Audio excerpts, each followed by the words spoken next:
매일 성경 읽기 묵상입니다. 오늘은 마태복음 9장 14절에서 26절에 대한 말씀인데요. 내용은 간단하게 소개하자면 이렇습니다. 요거는 이제 제가 붙인 주제고요. 그리고 14절에서 17절은 새 포도주는 새 부대에 넣어야 된다라는 말이죠. 그리고 18절에서 26절은 혈루증 여자와 소녀의 구원입니다. 이 말씀을 보고 제가 질문이 총 3가지가 떠올랐는데 첫 번째 질문은 바로 이겁니다.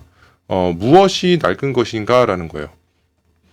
예수님이 그 새 포도주는 새 부대에 넣어야 된다라고 말씀하실 때 낡은 것에 대한 설명이 있었거든요. 근데 그 낡은 것이라는 것이 그러니까 이제 새 부대가 지금 우리가 뭐 부대를 사용하진 않잖아요. 그래서 부대는 비유에 불과하고 핵심에 대한 메시지 키워드는 낡은 것입니다.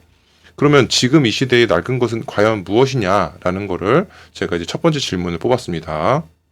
자, 두 번째 질문은 무엇으로부터 낡아지는 것인가입니다. 그러니까는 낡은 것이 낡은 상태를 얘기하자면 그 낡게 만드는 것도 있겠죠. 그게 시간에 지나서 낡을 수도 있지만 사실 시간이 전부가 아니라는 거예요. 자, 그리고 세 번째 질문은 그 뒤에 이제 마지막 구절에 죽은 소녀를 다시 살리시거든요. 그러면 만약 이 소녀가 천국을 가려고 했었다고 해봅시다. 그러면은 천국 가려다가 다시 지구로 돌아오게 됐는데 이거는 과연 누구를 위한 것일까라는 질문입니다. 자, 그러면 이제 첫 번째 질문에 대한 제 묵상을 한번 나눠보겠습니다. 이 부분에서는요, 앞에서 등장하지 않았던 특이한 인물들이 등장합니다. 바로 세례 요한의 제자들이죠. 예수님의 공식 활동의 첫 등장에 나왔던 그 세례 요한의 제자들입니다. 당시 요한은 예수님을 범상치 않은 존재로 알아보고 바로 인정을 했습니다. 그런데 그 제자들이 예수님께 의구심을 품고 질문을 하는 것이죠. 바리새인과 서기관들이 그렇게 질문한다면 그럴 수 있다고 칩시다. 그런데 요한의 제자들까지 질문을 한다는 것이 이거는 무슨 의미일까라는 거죠. 당시 아주 보편적인 문화 자체에서도 사실은 이제 파격적인 행보를 예수님께서 보이셨다면 그러면 요한이 예수님을 인정을 했지만 그럼에도 불구하고 이 사람들조차도 예수님의 행보가 엄청 파격적이었기 때문에 그런 질문을 하신 게 아니냐 이렇게 생각을 해봤습니다. 그러면서 예수님은 이 낡은 것과 새 것에 대한 비유를 들어서 설명을 하시는데요. 그럼 이 낡은 것이라는 것은 또 무슨 의미일까라는 거예요. 이 낡은 것은 오래된 것이죠. 그리고 꾸준한 관리를 하면 또 좋은 상태로 유지가 될 수 있습니다. 하지만 관리를 하지 않으면 낡은 것이 됩니다. 즉, 시간이 오래되었다고 무조건 낡은 것이 되는 게 아니고요. 낡은 것이 될 수밖에 없는 이유와 과정이 있어야 낡아지는 것입니다. 성경의 메시지는 2000년이 지나도 낡지 않습니다. 하지만 낡아버린 사람과 조직과 단체가 있을 뿐이죠. 심지어 낡아버린 정신과 생각, 마음, 행동들도 존재합니다. 여기서도 예수님의 메시지는 일맥상통한 맥락을 유지하고 있습니다. 바로 본질에 대한 중요성입니다. 우리 존재 자체가 낡은 것이 되면 안 되겠죠. 만약 낡아졌더라도 새롭게 변화되어야 합니다. 그렇지 않으면 우리 인간 자체도 터져버려서 문제가 발생하게 되죠.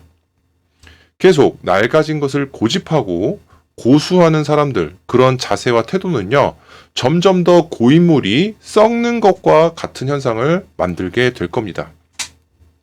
자, 그래서 무엇이 낡은 것인가에 대한 제 결론은 바로 이겁니다. 성경은 낡지 않습니다. 하지만 인간의 마음, 정신, 생각, 말, 행동들이 낡게 되고요. 이로 인해서 어떤 단체나 조직이나 여러 무리들이 낡아지게 되는 것입니다. 자, 그럼 두 번째 질문을 보도록 하죠. 그러면 이 낡아지는 것들은요, 대체 무엇으로부터 낡아지는 것인가? 라는 거예요. 생명의 말씀은 사람을 생명의 말씀이기 때문에 더 생생하게 하고 살게 하죠. 생명과 반대되는 것이 바로 인간을 낡아지게 만드는 것입니다. 그게 바로 인간의 이기심과 욕심이죠. 즉, 인간이 낡아지게 만드는 주된 요인은 인간적인 이기심과 욕심입니다. 하나님의 말씀은 생명과 같아서 하나님 말씀이 중심이 되면 충만해질 수밖에 없습니다. 그럼 낡아질 수가 없어요. 하지만 이 하나님 말씀 중심에서 벗어나게 되면 인간적인 것이 중심이 되면서 낡아지게 되는 것이죠. 아무리 성스러운 교회 건물을 지어도요, 인간적인 생각을 가진 목사가 그 교회 안에 들어서면 교회가 낡아지게 되는 것입니다. 그런 목사들이 점점점 많아지면 기독교 전체가 낡아지게 되는 것이죠. 전 세계적으로는 기독교 인구도 상당히 많습니다. 수적으로만 따져서 1위 종교인지는 제가 잘 모르겠어요. 하지만 세계적으로 충분히 영향력을 끼칠 수 있는 인구 수인 것은 맞을 겁니다. 모두가 인정을 하는 부분이죠. 혹자는 어떤 사람은 기독교 인구가 1등이 아니라서 세상이 타락했다고 얘기할지도 모르겠습니다. 그런데 이런 생각을 하는 사람들이야말로 예수님의 가르침을 전혀 모르는, 마치 형식에 매이는, 숫자에 매이는 바리새인과 서기관과 같은 생각을 가진 사람들입니다. 이 정도 세계적인 규모의 기독교가 하나님의 말씀을 온전히 받아들이고 하나님의 의도대로 정신과 행동이 따랐다면 지금 이 세상은 어떻게 됐을까요? 아마도 여러 가지 면에서 지금보다 훨씬 살기 좋았을 것입니다. 세상이 힘들고 타락한 것은 기독교의 책임이 큽니다. 왜냐하면 하나님의 진리의 말씀을 가지고 있기 때문에 그만큼 책임이 큰 것입니다. 우상, 이단, 사이비가 있다고 해서 세상이 타락했다고 주장하는 사람도 있을 겁니다. 하지만 그것은 인간의 기본 수준이라고 그냥 이해해야 됩니다. 그냥 그 자체가 인간의 기본 수준이에요. 그리고 그런 기본 수준을 변화시키는 몫이 바로 하나님 말씀을 실천하는 사람들에게 있는 것이죠. 아무리 생명의 말씀을 가지고 있다고 한들 그것을 인간적인 생각과 기준으로 이해하고 또 이기적인 마음으로 받아들인다면 그게 무슨 의미가 있을까요? 오히려 하나님의 이름을 욕보이게 되는 것이라서 나중에 죽어서는 더 큰 벌을 받게 되는 건 아닌가, 이런 두려움을 가지고 있어야 되지 않을까요? 아주 좋은 것일수록 자유도 책임감이 따라야 자유를 누릴 수 있듯이 하나님 말씀을 우리가 정말 소중하게 여기는 것처럼 때로는 무섭게 여기는 마음도 가지고 있어야 이거를 온전하게 잘 실천해 나갈 수 있는 것 같습니다. 자, 그래서 이 무엇으로부터 낡아지게 되는가, 이거에 대한 제 결론은요, 바로 현대 목사들과 기독교는 생명의 상태인가 낡은 상태인가입니다. 세상이 행복하지 못한 이유는 기독교 책임이 크다라는 거죠. 자, 그럼 세 번째 질문을 보겠습니다. 세 번째 질문은 아주 흥미로운데요. 같이 한번 나눠보면 좋을 것 같습니다. 만약 죽었던 소녀가 천국에 가려고 했던 거라면 그럼 다시 살아나는 것은 누구를 위한 것일까라는 거예요. 이게 지금 흥미로운 의문인데요. 하나님은 완전하시고 감히 인간이 생각하지 못할 정도로 완벽하시며 세세하고 치밀하십니다. 그래서 모든 현상에는 우연이 없고 인간이 이해하지 못할 하나님의 의도가 숨겨져 있는 것이죠. 즉, 인간은 하나님의 의도를 이해하지 못하기 때문에 그걸 우연으로밖에 해석할 수밖에 없는 겁니다. 심지어 시련과 고통도 그 경험을 통해서 우리가 성장하고 발전하기 위한 하나님의 축복인데요. 더불어 불쌍한 사람들은 그들을 통해서 배려와 도움, 베품을 우리가 이제 경험할 수 있는 그런 역할을 이제 불쌍한 사람들에게 주시기도 했다고 볼 수 있습니다. 그런데 만약에 천국에 가려고 했던 소녀가 다시 살아났다면 이것은 소녀에게 좋은 것일까요? 아니면 지구에 살아있는 가족들에게 좋은 것일까요? 심지어 장면만 봐서는 가족들의 믿음이 신실한 것 같습니다. 그렇다면 나이도 어린 소녀는 죄를 더 안 지었을 텐데 그렇게 따지고 보면 더더욱 천국에 갔겠죠. 그러니까 죽음을 하나님께 돌아가는 하나의 과정이라고 봤을 때 이 아이를 살리는 것에 대해서 과연 기쁘고 기적이라고 여길만 할까라는 거예요. 지금 살아있는 사람들과 그러니까 지금 살아있는 가족들에게만 해당되는 사건이지 않나라는 겁니다.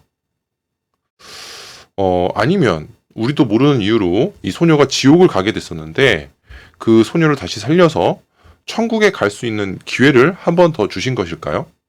이거는 같이 한번 생각을 해보면 좋을 것 같습니다.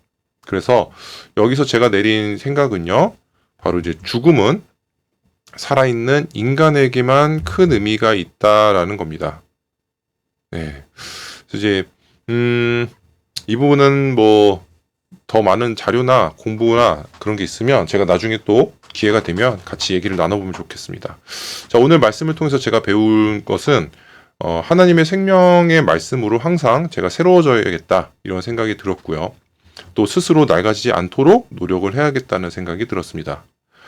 항상 살아있는 하나님 말씀과 연결될 수 있도록 노력을 해야겠고 또 생명의 말씀을 매 순간 떠올리면서 심취되어 있어야 되겠다라는 생각이 들었습니다. 세속적인 물질, 권력, 명예가 따르더라도 하나님 앞에서는 아무것도 아닌다라는 것을 늘 상기하도록 훈련을 해야 됐죠. 그리고 이것들이 단지 세상에 하나님을 알게 해주는 수단과 도구임을 알고 있어야 됩니다.